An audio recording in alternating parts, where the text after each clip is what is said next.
All right, Grote, you're the man. What do we need to know today at Halas Hall?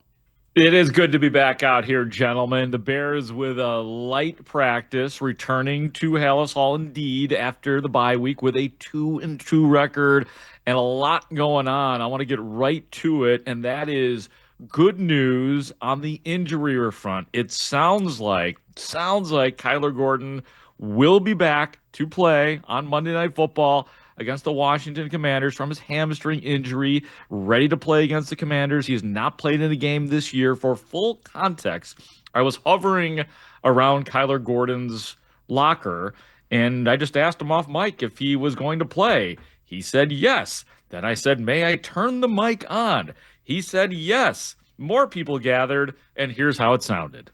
Kyler, are you going to play Monday against Washington? I will be playing, yes. That is confirmed. You are completely healthy. We will see a clear injury report for you. Yeah, no pump fakes, no pump fakes. Okay, good. We don't want pump fakes.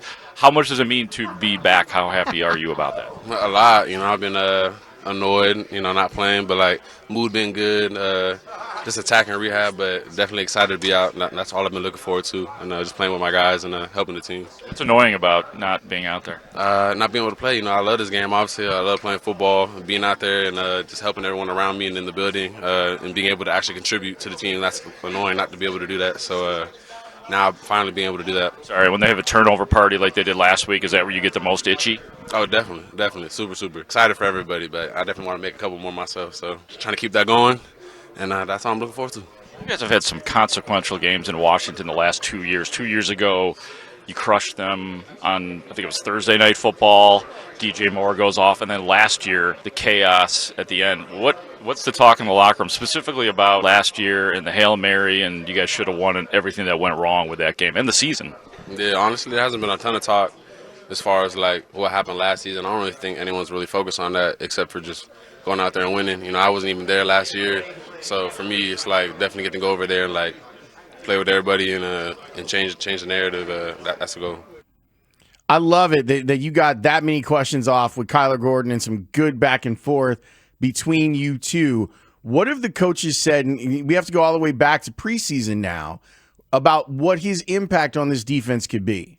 Yeah, Lawrence. I mean, it's sort of one of Dennis Allen's most important pieces in terms of the creativity that he wants to use with Kyler Gordon, and that is to put him in all sorts of different places. Yes, primarily, and he thrives in the slot, but look for him to drop back sometimes. Look for him to maybe play on the outside sometimes.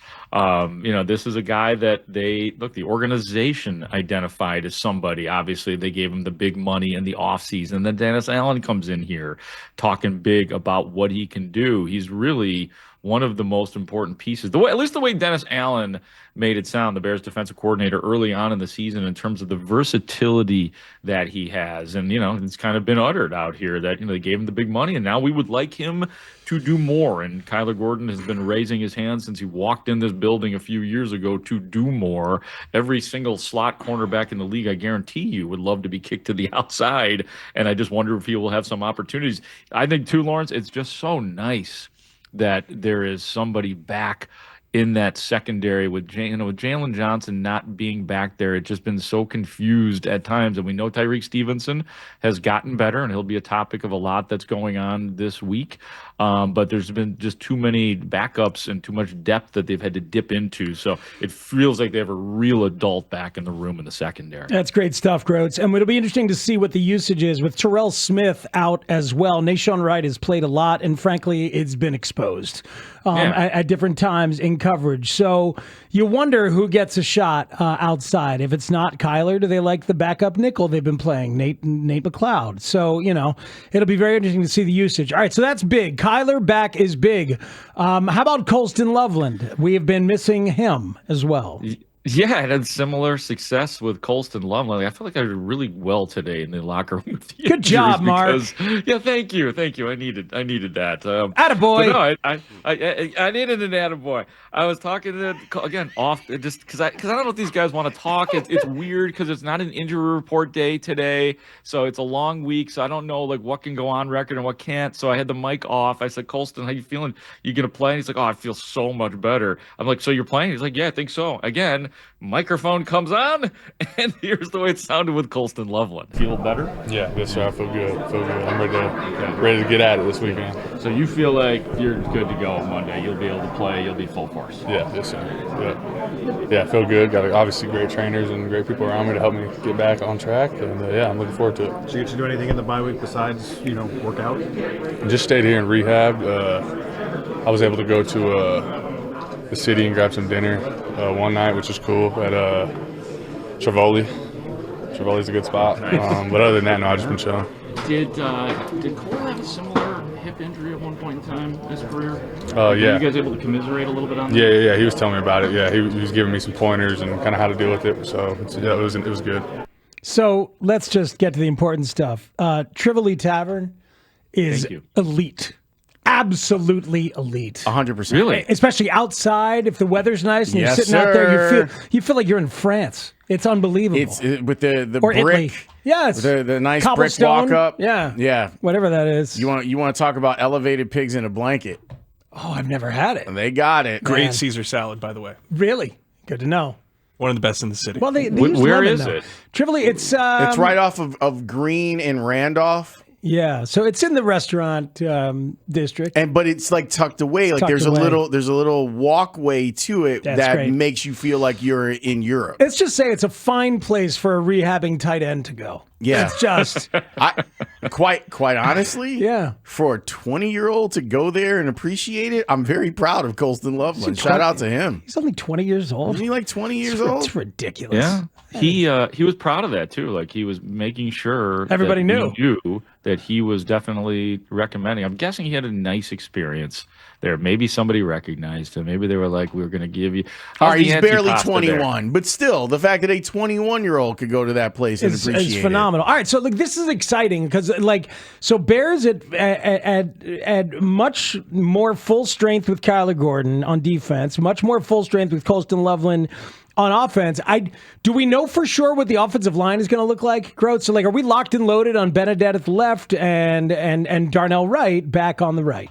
Yeah, it's interesting. Again, no injury report, so I don't have, and I did not have the same success with Darnell Wright in the locker room that I had with the other two, Kyler Gordon and Colston Loveland. I did say hello to him, and he said he looked up, said hello, and then put his head back down. So I was like, okay, we're not going to get anywhere here with Darnell Wright. He was out there today on the practice field.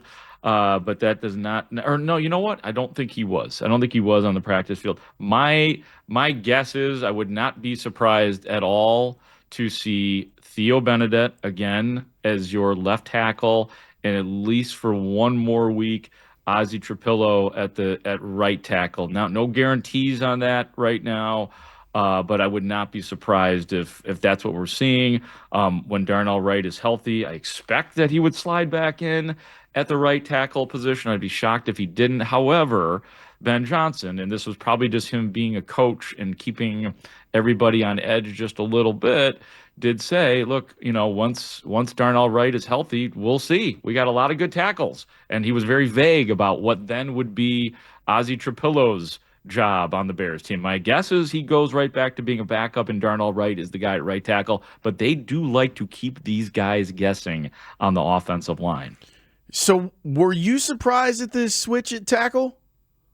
I was. Yeah, I was very surprised. And honestly, Lawrence, I still think that Braxton Jones is probably still your best bet to play the position. But in terms of what they want to do as the season goes on and maybe even into the future, Theo Benedette is the guy, and it feels like they're ready to give it a shot right now. That's just the feel that I get. Nobody has told us. As a matter of fact, I asked Ben Johnson straight up during his press conference today, do you know who your left tackle is going to be? He smiled and gave me kind of a smart alecky answer saying, yes, I know who our left tackle will be. And then a big bleep-eating grin. And I said, okay, so you're not going to tell us. So they're not even telling us right now what exactly it's going to be. So they know that this is a big deal, but I think they're trying it. I think that they're trying Theo Benedette at left tackle, and you very well could see Braxton Jones sitting down against Washington. I like that he wants to keep people guessing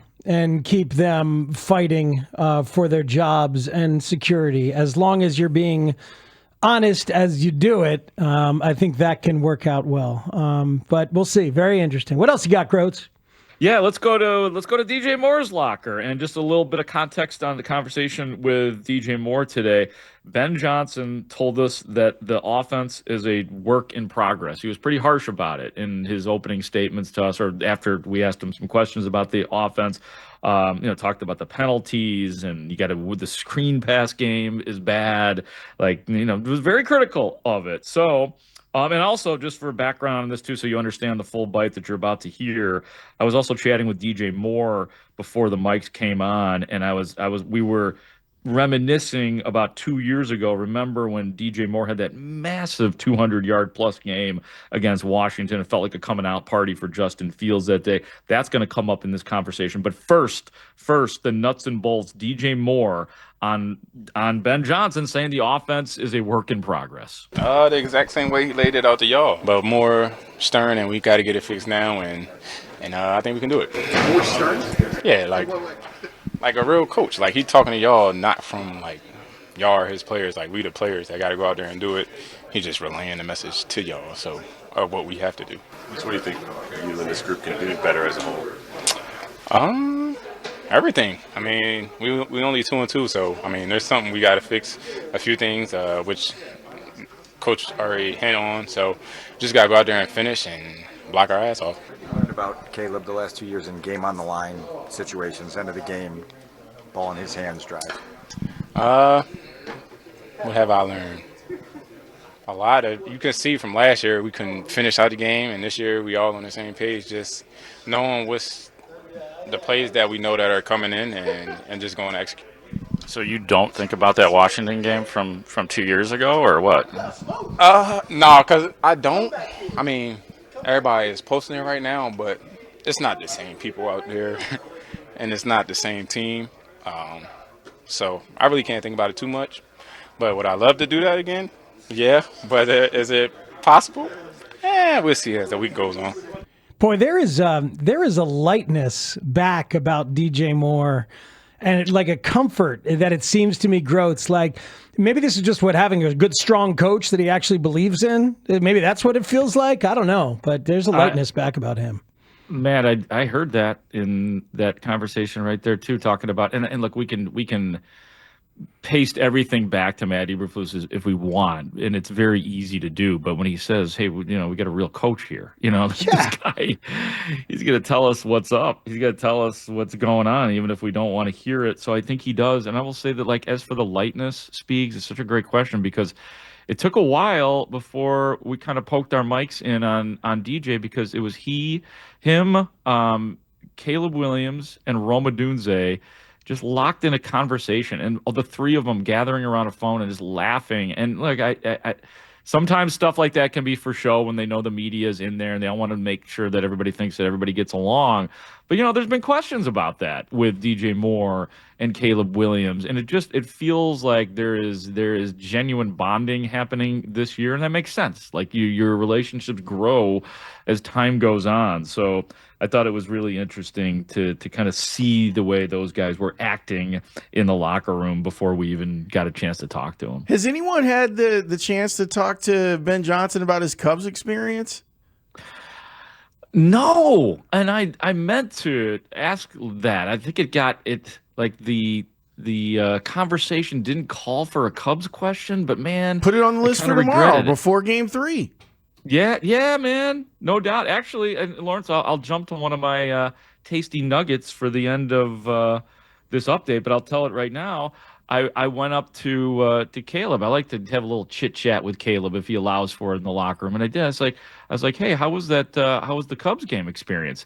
And he's like, you know what, man? He's like, I didn't end up going. I was like, oh, really? I honestly, Caleb, I was like, I assumed that you went. He's like, no. Did he send his dog? Mark, did he send his dog at his place? No, he didn't send the dog. That would have been a great line.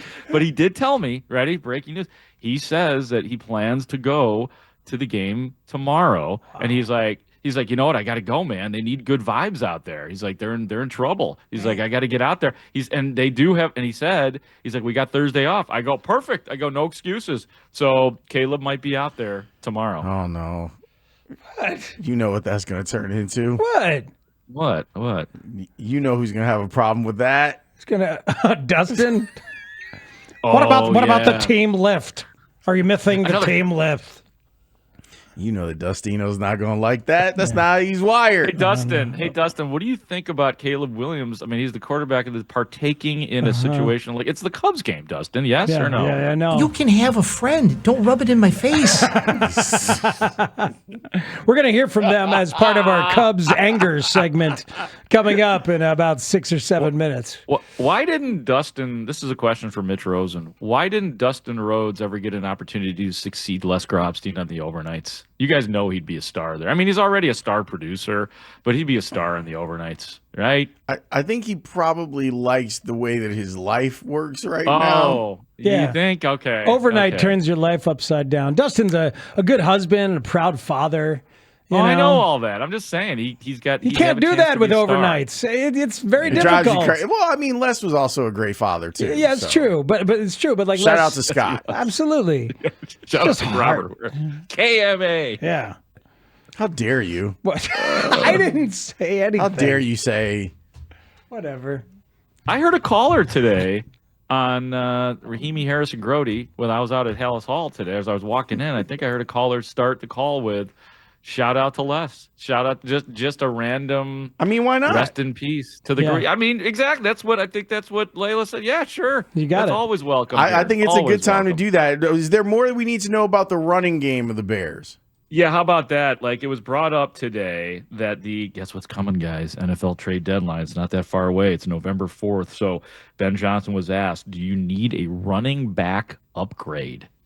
Our guys are going to be fine. I've kind of, it's not always the runners. It's everybody. And it's the quarterback carrying out his fake. It's the receivers blocking down the field. It's the tight ends doing their job. And the same thing with the offensive line. I think there's a lot of times on that tape we're not giving our runners a chance. So I think we're fine there. Wow. We're fine. There we go. All right. Well, we'll see.